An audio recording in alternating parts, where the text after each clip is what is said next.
What's going on, everybody? Welcome back to Pro v Pro. Exciting week ahead. We have made it to the Florida Swing, which I don't know about you, Justin. I think this is one of the absolute best times of the year for golf.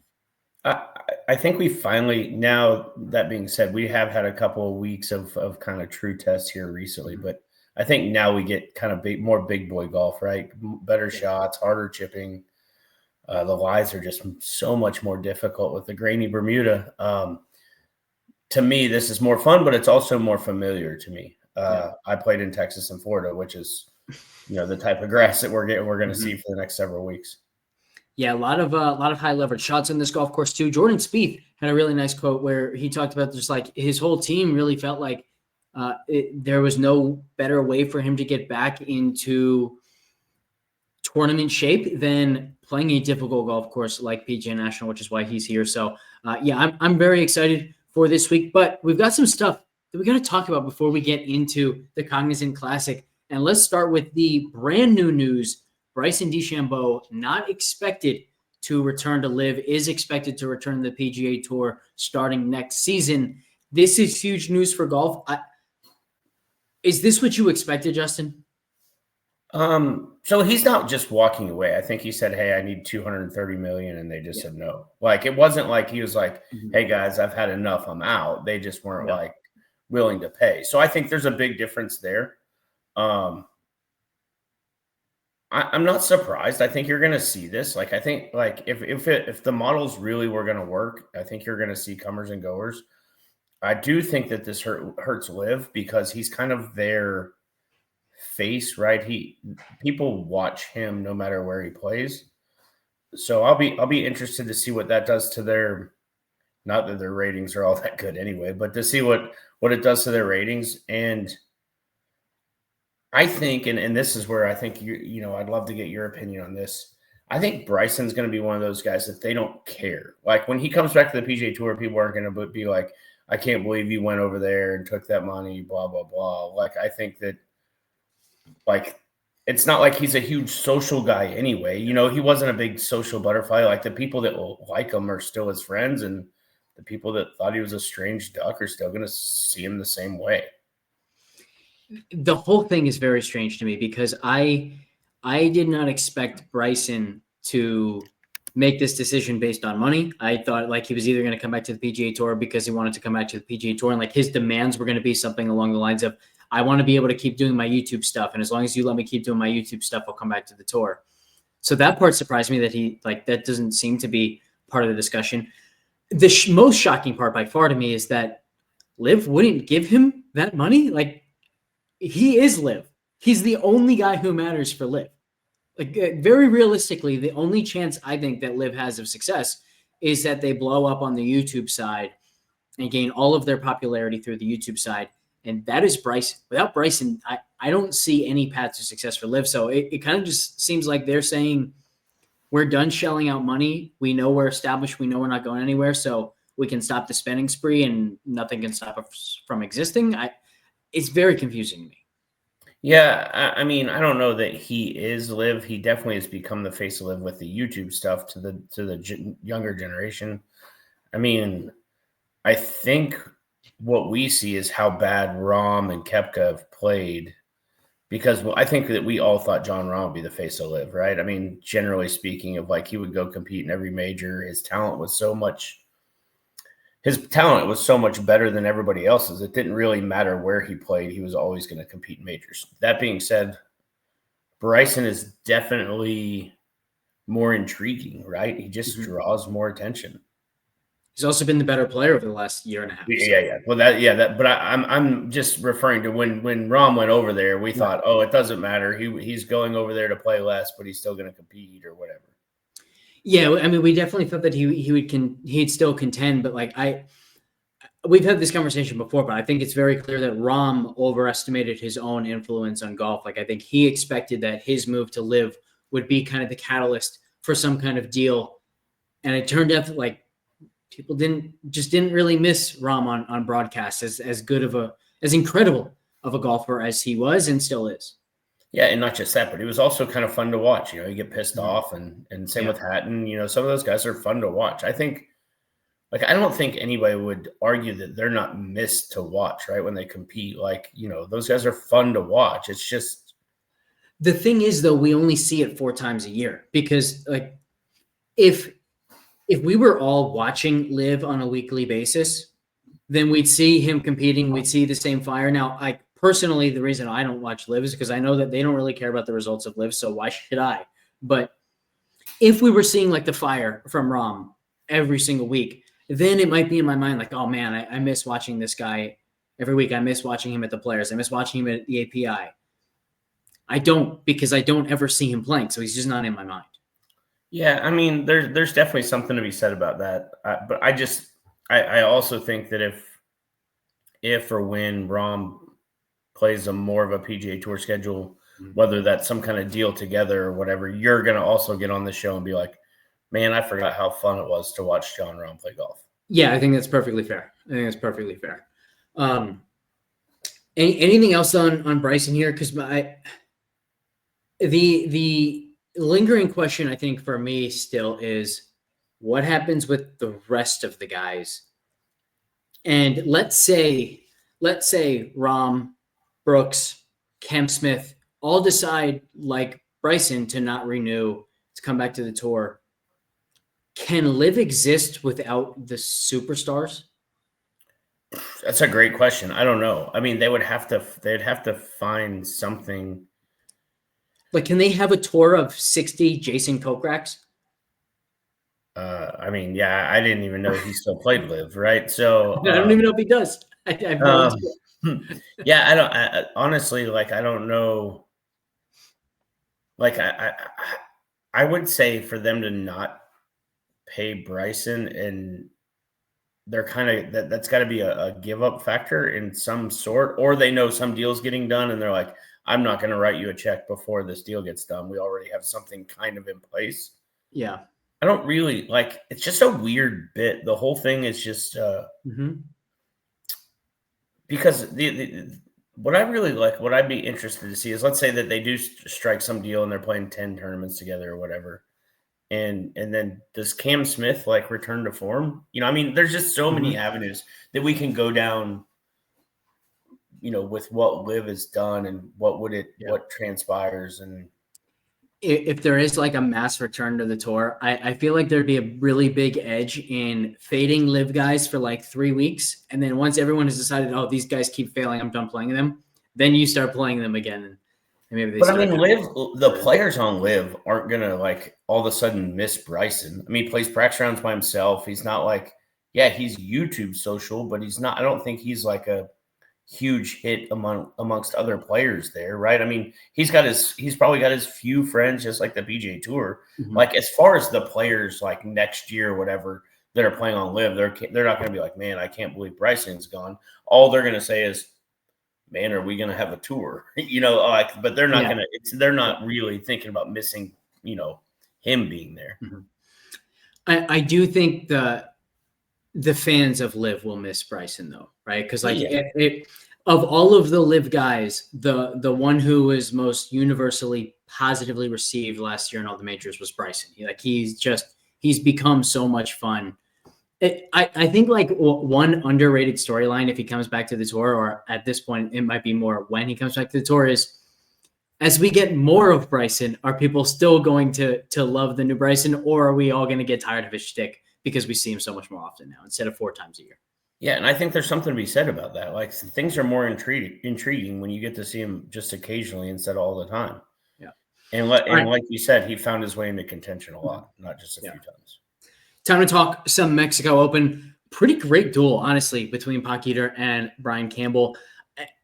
The only thing that I really want to talk about, there are kind of 2 things here. Number one, I think we all agree that golf course, not great.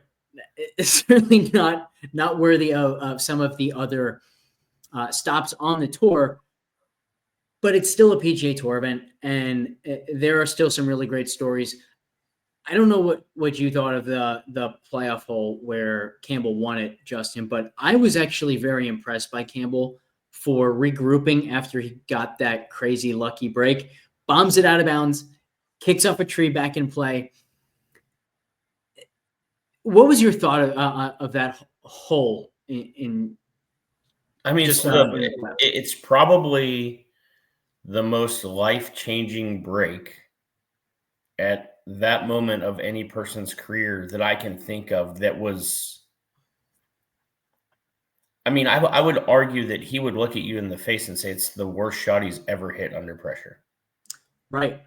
I mean, like literally, it take and then to turn around, like to be honest, I loved it because I think he flies it. Literally, I think he swings at 108, which is what I swing it. He flies it right in the same. Like we hit the ball off the tee very similar.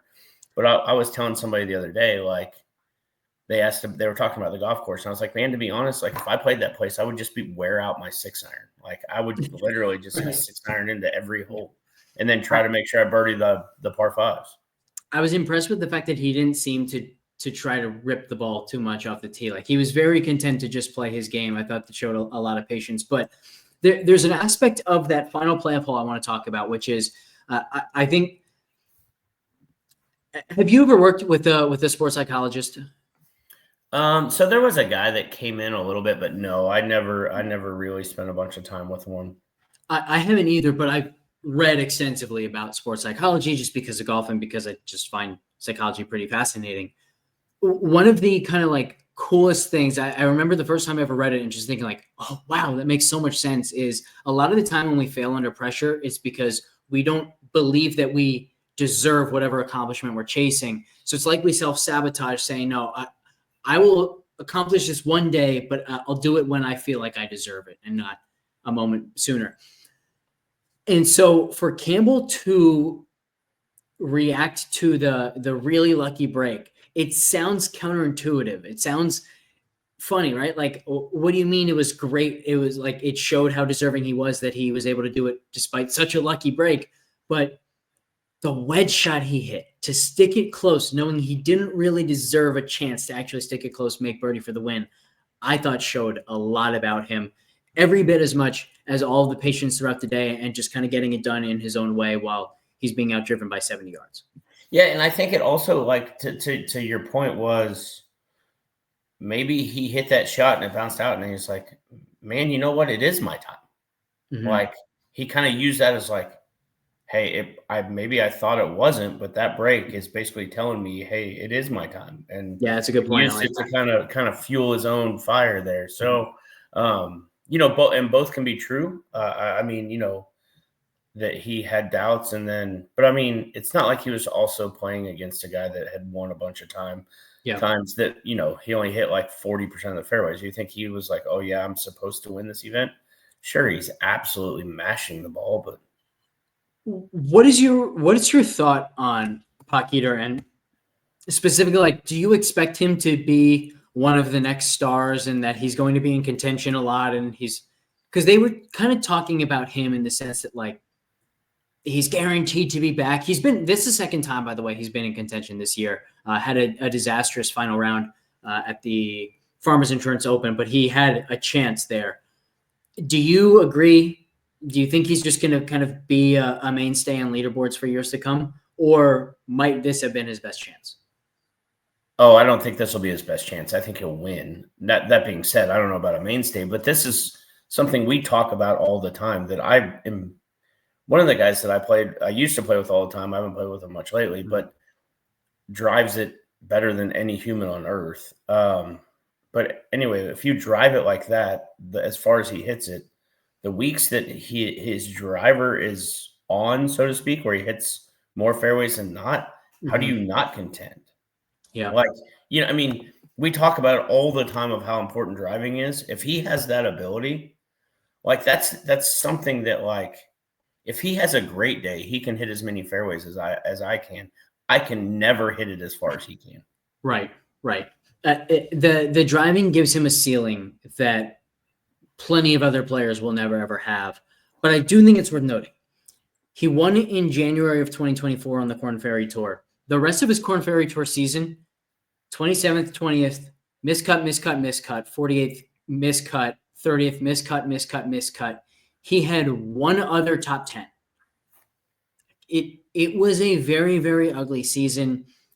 It's not just that he's inconsistent. It's that he's consistently not getting much out of his driving. So I kind of think that, like at this exact time a year ago, maybe even a month prior, he wins the Bahamas Great Apico Classic in January, as I said. At that time, I'm sure people were saying, oh, he's going to contend all season. He's going to be in contention. He's going to win again. He's definitely going to be on tour. He hits the ball country mile, and he's got the rest of the game, can get it done under pressure. And then it never happened again that year. So I think he's 20 though, right? Isn't he like 20? I mean, look, we know with 100% certainty the talent is there. We know the potential is there. He's been putting quite well too. Like, he putted well in his lone shot link round at the American Express. He putted well at the Farmers and then putted extremely well here at the Mexico Open. But I don't necessarily know that that's like what his game is. He did finish second at the NetBank Golf Challenge in December over on the DP World Tour as well. So we're seeing it so far this year, but I do think there's a chance that we look back on his 2025 and like this is the best 2-3 month stretch of golf that he plays all season and maybe over the next 3 to 5 years. I'm not saying I expect it. I'm just saying it's in the cards and it's. See, I think he will show up on random leaderboards a lot. Mm-hmm. Like maybe not consistently and even maybe not even consistently in so-called bad events, but I do think like all of a sudden you'll look up and be like, oh, there he is again type of, 2, 3, 4 times a year where he finds himself in contention on Sunday. We talked last year about how Jake Knapp was like very clearly having success on golf courses where the distance signal was way up, the accuracy signal was way down. And that was kind of his trend throughout the entire season. If there's a path forward for Poggeter, that's what I think it is. It's like we're going to consistently see him spike in weeks where distance is really predictive, accuracy isn't that predictive. And he's giving himself such an advantage off the tee that he just has to be okay throughout the rest of his bag and make a couple putts and he'll be in contention. But that means that there are also a lot of weeks where I don't expect him to make cuts. So, So and I had to your point there.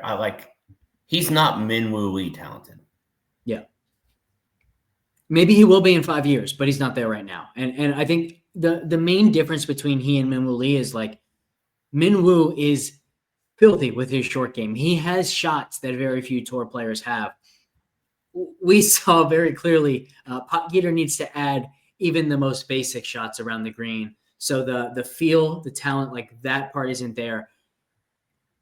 Maybe the putting is. Maybe the last 2 months haven't been some kind of aberration with his putting. Maybe he has just turned himself into a really good putter.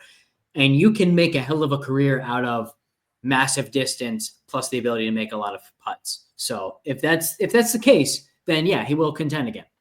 Yeah, I think that he'll pop occasionally. I don't think he's going to be, like I said, I don't expect him to be the next superstar, but I also don't expect him to go away. I would have been very content to make that the final thing we mentioned about the Mexico Open. But Justin, my friend, you reminded me we do have to talk about Fisk's closing eagle. We had a couple underdog plays with really, really good chances. One of them, Kevin Wan, I don't remember exactly how to pronounce his last name, but we needed him to fall outside the top 20. He kind of finished very shakily on the back nine, but was able to get it done pretty easily. Fisk, however, needed eagle on the last to get into the top 20, pipes his drive, long iron to 12 feet, makes the putt for eagle, and there goes a massive 3 for 3, 6 for 6. So incredibly disappointing, but I mentioned this to you beforehand, like at least he didn't chip in or hole out from 50 yards. It was just a really, really well-played 18th hole.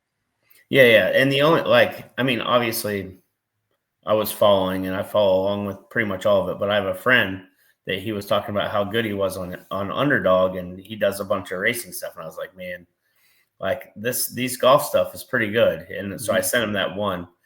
And he must have been watching it. I don't know how much money he had on it, but he must have been watching it. And as it happened, I'm with my family at a basketball game, and I get a big middle finger, and I was like, "What just happened?" And then that's when he told me what happened. So, yeah, there's definitely a lot to it. But yeah, obviously nobody likes to lose anything, but that's a pretty unfortunate way. To be clear, on the underdog picks, we are still hitting. This is a real number. 76.9% of the standard picks on the PGA side of underdog so far this season. 59.5% of overall picks, which include a lot of the boosted picks. So like 1.4x. One of them this week that we have is Davis Thompson to finish in the top 20 for 1.29x. So it's been really solid. 64% ROI so far in the PGA season. But man, we'd be at like 150, 200% ROI if that one hit. So that was a gut punch on the final hole. However, it also should be said, he hit a fantastic long iron into 17, the par 3, missed, I think, a 7-footer. He missed like a 4.5-footer for birdie on 14. So we had dodged a lot of bullets before he then put the fatal one right back into us on 18. But we're having a lot of fun on underdog. That's for sure. Yeah, and then I finally I had my son's basketball games all day Saturday, and I opened up the app. I hadn't looked at DraftKings all day. It was like 8 holes to play, and I'm winning 53,000. I was like, "What is going on?" So I got into like the smaller $100 single, right? That paid $3,000 to win, which I did end up winning. But I always put my single entry, if I have a single entry, into the whatever the highest number up top is, just because I don't want that one lineup to be the best and then, not have put $25 in it to win a massive amount. So I hadn't looked at anything, opened it, and I was with my wife, and I was like, well, I might want to watch the end of this Saturday's golf tournament. I think I needed Nap missed like a 10 or 12 footer on I think on 9, right? Did he finish on 9 on Saturday, maybe? Or on the par 3? How many birdies did he end up making? Was it 8 or was it 10? 8 birdies and 5 bogeys, I think, or something like that. Yeah, that was quite a round. At least he scored, but all right, we're 22 minutes in. So it's time to talk some Cognizant Classic because we've got a hell of a course fit model this week. 69% emphasis on driving distance. So 69% more predictive than usual, 53% on around the green, 8% up on putting, and then 19% down on approach play, which, by the way, essentially means approach play still matters, right? Like 19% down from usual. It's always one of the most important. That doesn't mean a whole lot. The two keys here are the increased weight on driving distance, and this is a really, really large weight on around the green play. Let's start with the why here. Why do you think distance and around the green play get such a boost here at PGA National? It's just the firmness of the greens. Mm-hmm. I mean, that's literally why it all matters. Even if we've talked about this many times, but if you're hitting a pitching wedge from the rough and I'm hitting a 7-iron from the fairway, which one generally is spinning more? It's probably still yours. That's by the way, that's the explanation for distance mattering so much, right? Yeah. Mm-hmm. It's just I completely agree. I also think there's an aspect of it where like there are a few holes where distance matters a ton in terms of like on 18, for example, a lot of guys are going to have to lay up to a wedge, and then some guys are going to be able to are going to be able to cut the corner a little bit, get there in 2, and now you're turning maybe I can make birdie, probably making par into a very real birdie opportunity, maybe even can sneak in an eagle. So I think that's part of it. But then I also think there's an element of like there are a lot of holes where guys want to gear back, but some of the field gears back to a 3-wood. Some of the field gets to gear back to a long iron on a hole where being in the fairway is then really important to be able to attack. So you get that like really kind of counterintuitive effect where a player's distance on certain holes can actually be more predictive of their accuracy on the hole than their accuracy itself. Well, and then you can just keep going there. Like, let's say I have to hit a 3-wood and you hit a 4-iron in the same spot. And let's say we're literally right beside each other. Mm-hmm. And now I'm hitting a 7-iron and you're hitting a 9-iron. Which one's coming in with more control? Which one's spinning more? Yep. It's the guy that's higher in driving distance. It's not like I could hit it shorter and then all of a sudden hit higher and more spinny shots than you can.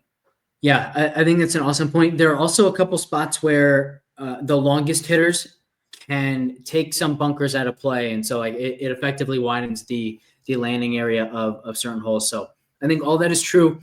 Around the green, is also very interesting here. I think there are two aspects to this. Number one, because there's so much trouble around the greens, you have to take some conservative lines and you have to be okay with missed greens in certain directions.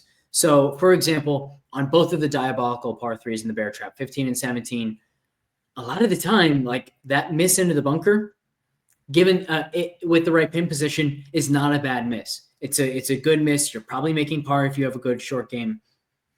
You take double out of play by going into the bunker. So I think there are a lot of holes like that too, which also then brings in the element that we talk all the time, where driving accuracy and around the green play have this very real course management signal. And I think we're seeing a lot of that this week. So that's why distance and around the green play are so predictive. And Justin, when we talk about like what it is that gives us an advantage on a specific week, it's not just having a really strong and reliable course fit model, but that advantage gets accentuated when the course fit model is pointing to skill sets that the industry doesn't necessarily view as the most important this week. I think if you polled the industry, like all of the analysts in the industry, you'd hear accuracy off the tee and iron play as the two most important things this week. Distance and around the green, very clearly more predictive. Yeah, and I think that it shows that we're not afraid to be different. I think, you know, we've talked about that a lot together. Is we end up to a lot of the same spots, but we're not afraid to be different. And I think that the model shows that too. And I think like from the golf mind that we have, the model makes so much sense, right? So yeah, if I've got a chance to be a little bit different and I'm very, very confident in being different, I mean, if we're going to talk about bankroll management and stuff like that, like, yeah, maybe this is a week to dabble in a little bit more than normal for me, but that's just my thoughts. What a perfect segue. You're a pro here, Justin. Investing more or less than usual is something that I have talked about in a couple articles of late. And it's funny. One of the things I wrote in like maybe 3 weeks ago in my hot takes article was something along the lines of, look, if I'm going to sit here and say that some weeks we should spend more than usual, we should invest more than usual, then we also have to acknowledge the weeks where we don't have as much of an advantage and play less than usual. And interestingly, if I had to point to like one strokes gained aspect being either predictive or not predictive as kind of the driving force of whether or not we get an advantage that week, it's usually around the green play, because short games are so incredibly important. And at times, like this week, they can be crazy predictive, yet they're almost always overlooked by the entire industry. Like people just view short game as the thing you only need when you're not hitting the ball that well. Which at times there's truth to that. Like Sepp Straka won here because he hit the ball so well that he didn't need it. But a lot of guys can win with short games, and a lot of guys can score with short games. And as we mentioned, there's also that course management signal to strokes gained around the green. Last week, we had the first week in a long time where around the green play like didn't matter. It might be the single lowest weight on around the green play all season. It was negative 75%. The problem was I wasn't going to spend less than usual, knowing the year prior we had a takedown at the Mexico Open. So we missed one opportunity to spend a little bit less than usual. I got my teeth kicked in last week, so it would have been a nice week to actually have a little bit less in play. Needed that underdog win. But this is definitely a week where I think it makes a lot of sense for us to spend a little bit more than we usually do. I wish we had the clip from last year, because I'm pretty sure we were pretty high on Eckroat coming in for a lot of these reasons that we're talking about. And I think you've already mentioned Davis Thompson a few times in the episode, and we haven't even got to the Davis Thompson clip. And it's because he is Austin Eckroat to me. Like they're so similar in so many different aspects. Yet it's just it's hard to make people understand how hard it is for people to hit the ball really far and have a good short game. Like that's an anomaly, not something that happens often. We were all over the leaderboard, by the way, last year. This was a solid week for main slate for me a year ago. It was also one of my biggest hits of the year in round 4 showdown. It was Eckroat, Minwoo Lee, Eric Van Rooyen, Jake Knapp, Cam Young, Noren, Horschel, Keith Mitchell, and Novak were all like FTN specials that week. And all of them finished in the top 10. So that's an awful lot of names to be in the top 10. We also had Doug Gims, 16th. Higo was 16th. He was also part of our takedown at the Mexico Open last year. So these 2 weeks were a good time a year ago. Hopefully we can at least get one of the two like we did last year here this week. Yeah, and I mean, you just mentioned another name that I'm going to be all over this week, and that's Min Woo again.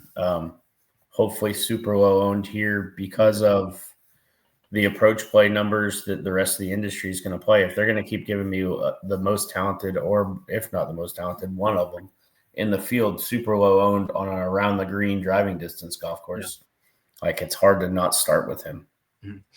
Let's talk some outrights. I only have two so far this week. Let me start with the one that I think is a little bit of a longer shot.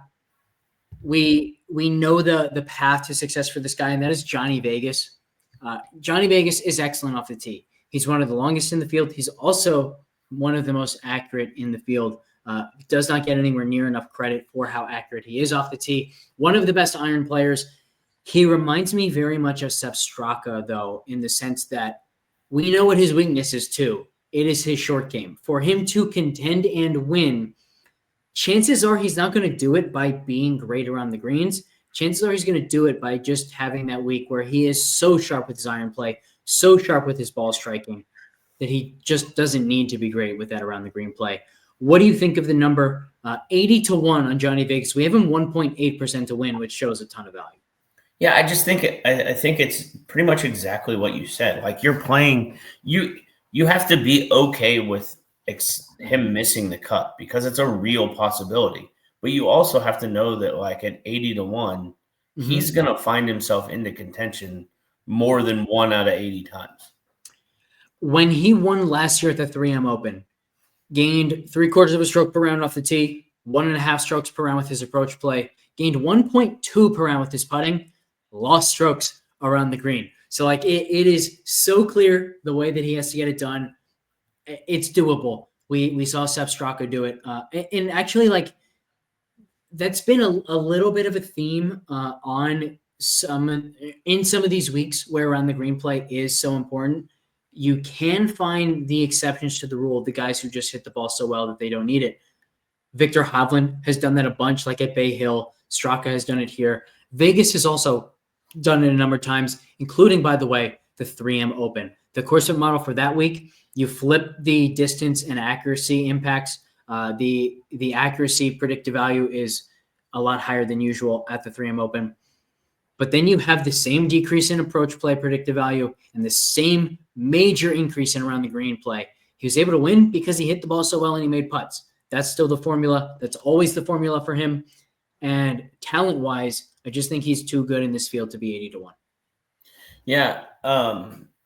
Speaking of that, like, do you have any, does whatever 60, I think I saw 65s on Eckroat coming, obviously, you know, he won here last year. Like, do you see any value there? That was the first one that I was like, I know his form's not unbelievable, but yeah, we know that he has the ability to compete here, obviously, and we know he has the talent. Like, can he figure it out coming back into a comfortable spot? So he won the Worldwide Tech Championship in November. We don't have any strokes gain data from there, but he has lost considerable strokes around the green in every single event since. And the problem is we haven't seen the dominant ball striking from him in any other event. The closest he got was at the Century, but he finished 15th there because he gained 1.3 per round putting. He finished 13th at AT&T Pebble Beach Pro-Am. He gained a full stroke per round putting. So he's been too reliant on putting for me and not reliant enough on his ball striking to ignore the major around the green weakness. That being said, like, he's also one of the absolute most volatile players on tour. He has the third highest event-to-event standard deviation in our database for this field. So, look, if he's really low owned, we're probably going to see a pretty good GPP score for him.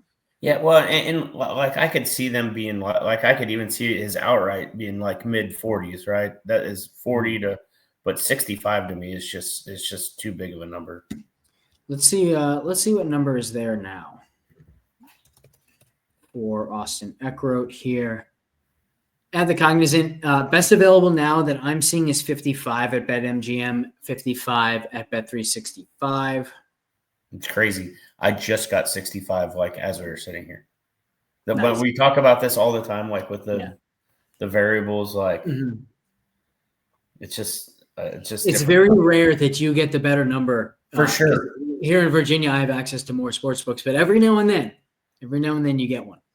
Yeah, literally, like just is your Minwoo? So I got Minwoo at 38.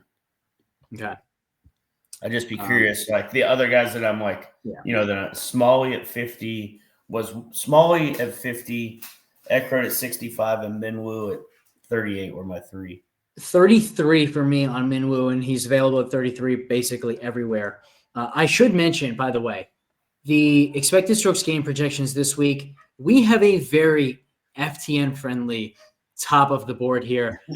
Taylor Pendrith first in expected strokes gained, Davis Thompson second, Minwoo Lee third before you get to Sung Jae Im and then Kurt Kitayama. A surprising fifth, by the way, for Kitayama. But that top three, that's like an FTN special. Pendrith, Davis Thompson, Minwoo Lee. The difference for Minwoo, though, is that his standard deviation, his volatility is so low that we have him as like one of the most likely, if not the most likely, to make the cut. I think second most likely to make the cut in the field. But he's not in the top 5 of win odds just because he's not spiking as often. We've talked about this before, though. Like, it's not inconceivable that he could spike. We just haven't really seen it. And the main reason is he's had this like kind of weird relationship, or maybe there's something to it. Maybe it's just randomness, that the only times he actually spikes with the iron play, that's when he doesn't putt well, or that's when his short game falters, or that's when he's not driving the ball super well. When he drives the ball super well, the approach play isn't there. So I've got a theory on this that I want to throw out to you. My theory is Minwoo is great at the recovery shots. If he's in the trees and has to sling it 30 yards, he can still do that and hit the green and gain strokes that way. But you put him in the middle of the fairway against most PGA Tour pros, and he's not going to hit it close as often as they do. Yeah, he hits it in the same spot, whether he's in trouble or in the fairway, right? Sometimes he needs to be able to curve it 30 yards to actually hit the green instead of just blocking it into the bunker.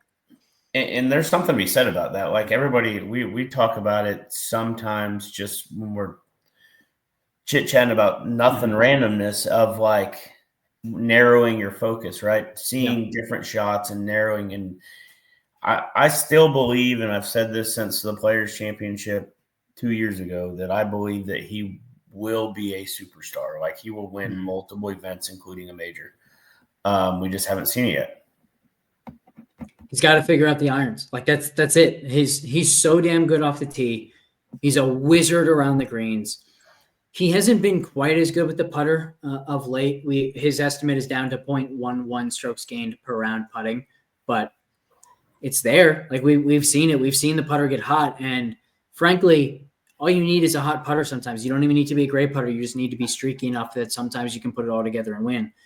He's just not spiking enough with the approach play, particularly when he drives the ball well. But maybe it'll happen this week. My favorite bet of the week, and I'll say he's my favorite bet of the entire season, is Davis Thompson at 40-1.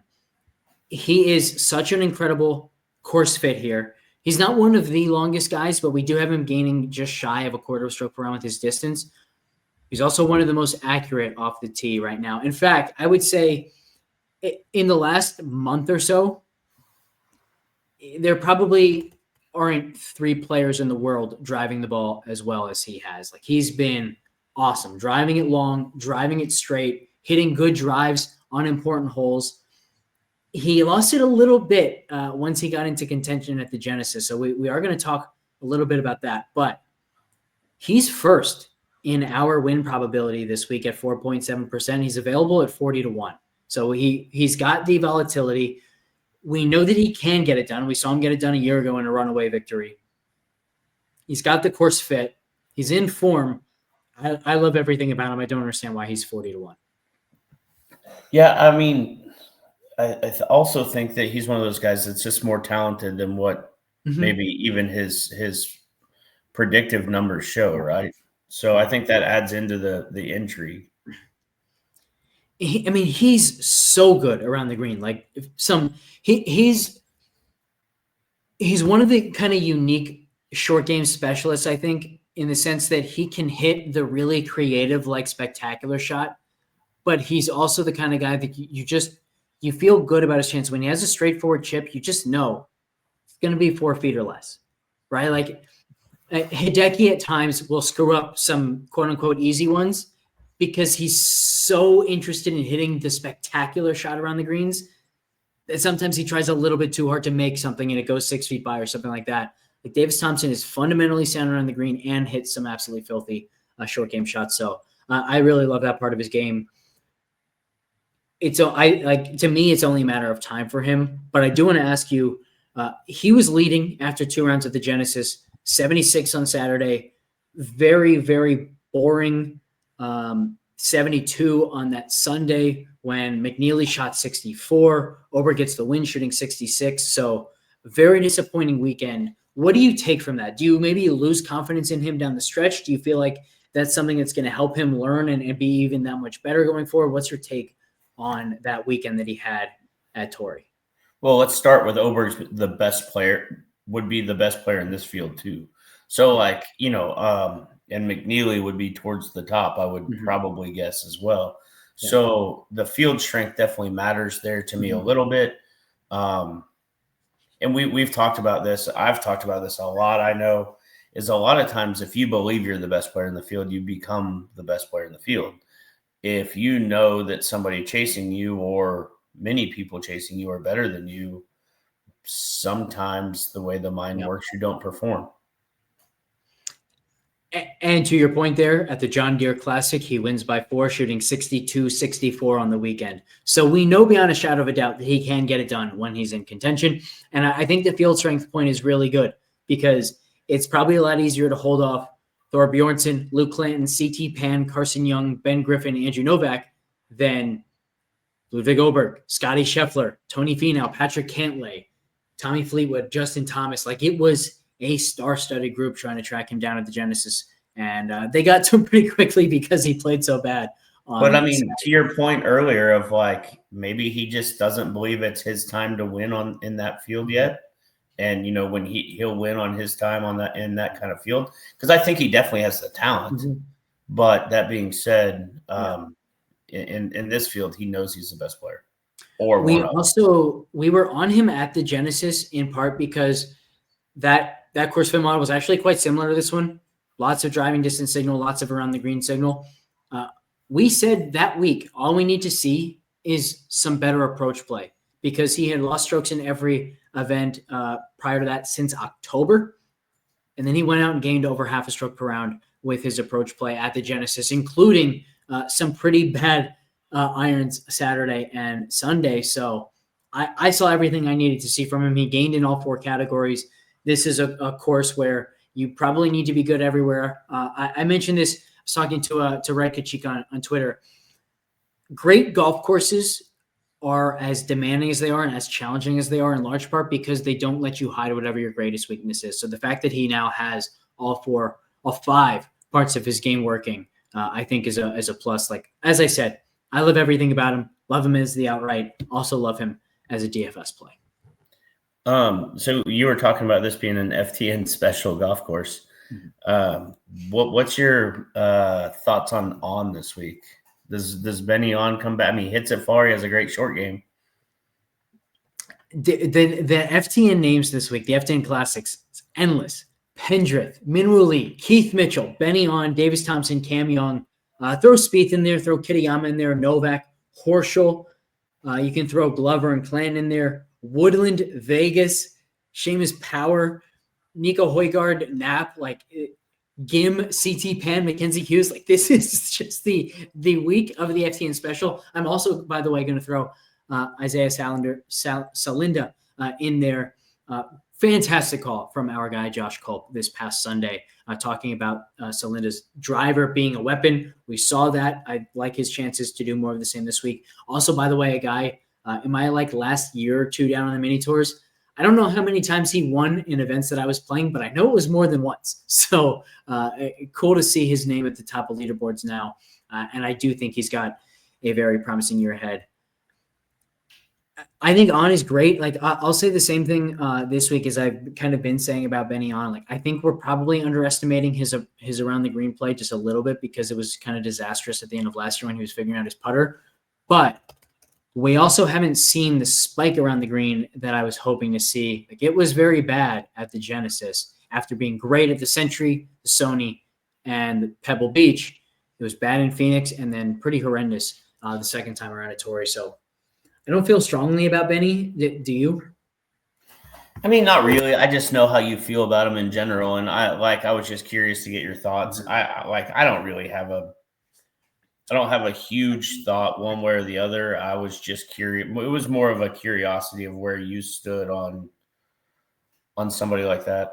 The two outrights I have, Thompson and Vegas, I expect to be on them both in DFS this week. Beyond that, I'm not sure about specific players, but I definitely think the GPP scores are telling us a very clear story so far of studs and duds being overused this week. All of Henley, Lowry, Berger, Sungjae, Sepp Straka are going to have very bad GPP scores. Pendrith being the best projected of that group for us at just $9,500. Right now, he's got a negative GPP score, but if he goes any lower with his projected ownership, he could get into a very usable range. But it just seems like the field is viewing that group, Henley, Lowry, Berger, Sungjae, Straka, as like the very clear top five. And we just don't see it that way. So I'm going to be off those guys for sure, which is great to me. Like I get guys who project better for us at lower ownership and who are cheaper, which means my last guy in is going to be a lot better than most weak links of lineups that are using those studs. Yeah, the only one that would be interesting to me at all would be Sungjae M. Like he would be the only one that I would even consider in there. And he's fourth in our expected strokes gained behind Pendrith, Minwoo, and Thompson. So that makes perfect sense to me as well. Yeah. And I mean, you can get, I think my initial build had M, Minwoo, and Davis Thompson all into a build that maybe even Glover in there as well. Another FTN special name that we didn't mention is Taylor Moore. I'm thinking he's going to be pretty popular this week, but does project well, is a good course fit. What are your Taylor Moore thoughts here? I mean, I'm a huge Taylor Moore fan. Yeah, I mean, I think Taylor Moore has a game that travels for lack of a better way of putting it. I mean, obviously, I think there are going to be courses that fit him better, but he's another guy that just I don't think he's shown his full talent yet. And honestly, if he has his A game, I think he can compete just about anywhere. One of the most disappointing players of the season so far in my mind is Kurt Kitayama. His best finish is a T37 at the Sony, but he's driving the ball really well. His approach play is pretty solid. Around the green play has been neutral, somewhat positive. Some pretty horrendous putting performances, like he lost 2.5 strokes per round in the opening 2 rounds to get cut in Mexico. What are your thoughts here on Kitayama? I can see this being a better week for him simply because you can separate a little bit more with great ball striking with so much trouble around this golf course. I have zero interest in him right now. Like I've always thought he's kind of been a streaky guy anyway. Mm-hmm. Like, and it's one thing to be ahead of the curve, but there has to be some trending curve for me to be interested. I think I agree because there are so many guys who are going to look like great plays for us that I just feel like we don't need to take such a risk on somebody. There is another guy though, not projecting super well, probably going to have a bad GPP score that I will give some consideration to, and that is an $8,600 Jordan Spieth. What's your take on Spieth? Specifically, do you think we're under projecting him based on what we saw at the Waste Management Phoenix Open, where maybe he's just kind of back as bad as it looked at the Genesis, where, by the way, we kind of called that, right? Like at the Genesis, we said Torrey Pines is not going to be the course for him. Cold weather on that wrist is not good. The really thick, demanding rough on that wrist is not good. We want him at a golf course where he's not going to have to do that quite so much. So is this necessarily a better fit? I don't know, but at least it's not Torrey Pines. And it's also back, like, I know like a lot of people don't think this matters, but back to the grass type that he knows, that we grow up on around here, that he practices on every day. He's there for a reason. I'm just going to, like, he doesn't add this to his schedule last day for no reason. So I would take that into consideration, right? You have to know that he's doing this with a purpose, and it's one to either he wants to be in contention again before the Masters because he wants to give himself the best chance to win, or he's still trying to figure it out. Yeah. If he's low owned enough, I'll be interested. But right now, I think there are 6 guys right above him: Min Woo, Keith Mitchell, Benny On, Davis Thompson, Cam Young, and Max Grazerman. I might play all 6 of those guys before I play Spieth, maybe with the exception being Showdown. I am very happy always to take chances on Spieth and Showdown because when he gets it going, he gets it going. Yeah, we've seen him make so many putts where he'll just fill it up, and so I think I'll probably watch. Also, I want to see how he's driving it. If he plays aggressive, I know that there's times that he gets into these situations and maybe doesn't play as aggressive as he seems like he should. Whereas back when he won all the time, he seemed to play way more aggressive. Some cheap names here. Lots of guys down here with good GPP scores. I think the best one is probably going to be Seamus Power. What are your thoughts on Power here? We have him gaining in 4 of the 5 categories. The only one where he's losing is only 0.03 strokes with his distance. So just kind of solid all-around player. What are your thoughts here? He's another guy that just like he just kind of shows up, right? Like he out of nowhere, he just shows up on these leaderboards. And then once he shows up once, he seems to stay around. So yeah, I don't have a problem with him because he's started to show up and maybe just can kind of ride it out now. The interesting thing with him is I'm not sure there's a guy who is more complete hit or miss with the irons. He doesn't have many weeks where he just gains a little bit. He's either gaining a bunch or losing strokes with his iron play. And it's been 3 really solid iron performances in a row at the Pebble Beach, at the WM Phoenix Open, and then at Genesis. So if he's going to carry that into this week, always can count on him having a solid short game. I think I probably will trust that GPP score for him. See, I like Celinda down there a lot. I haven't seen his GPP score, but like I think if you're gonna try to win, I think the spike week from Celinda might be a little bit higher in my mind, just because of the driver. I definitely do not disagree. I think this is a really good call. I don't want to steal Culp's thunder here because Celinda is kind of his guy, but there are a lot of comps, I think, between like your Minwoo Lee and, by the way, Austin Eckroat call from a few years ago, even before he kind of established himself to win. Between those guys and Celinda this week, very reminiscent, oozing with talent. The number one, like very clear, obvious skill set is the driver. So, yeah, I think he could be a pretty popular value play over at FTN this week for us as well. And if he struggles, I know for sure I'll be back on him by the time they get to Craig Ranch, which is where that Eckroat call came from. So perfect. No, I'm looking forward to this week. I like this test. Yeah. I hope they let the greens get firm, maybe get a little bit of wind. And final thing we have to do is pick a one and done guy. It has not been our best one and done season, that is for sure. So, do you have any thoughts this week? No. I have a few thoughts. Once again, I don't think there's anybody in the field that we really are going to want to use or have to use anywhere else. So I don't think our picks are limited.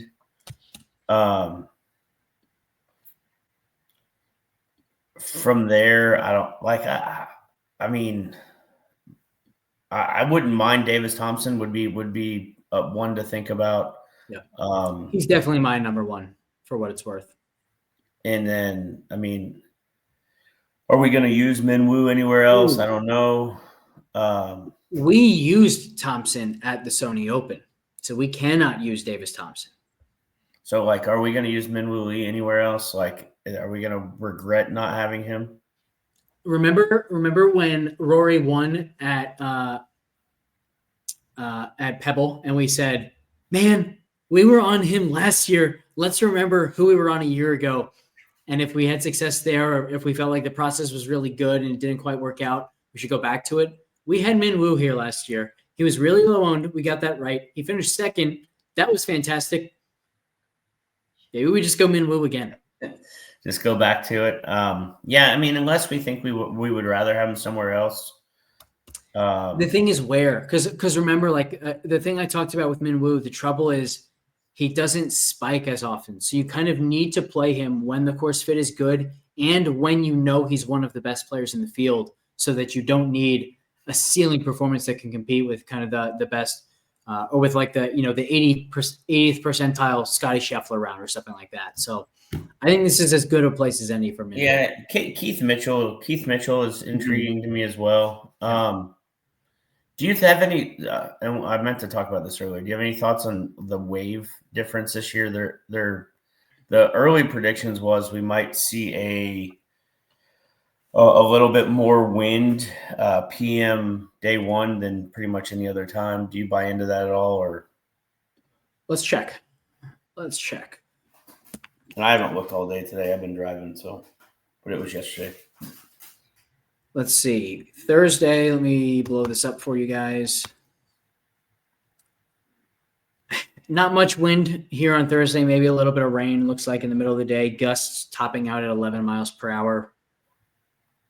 Pretty similar Friday. I'm not seeing much right now. I did see the same thing you saw. I saw people kind of talking about the potential where it looked like Thursday afternoon and Friday morning we're getting the most wind, or maybe it was the inverse. I can't remember, but at this moment, I'm not seeing it. It's Tuesday, 10:30 p.m.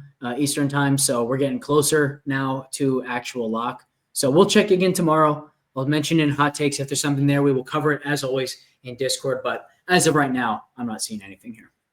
Okay, yeah, I just remember seeing something about it, and so figure I would bring it up. I think as of right now, we stick Minwoo in, and then if something changes, we can kind of feel it out.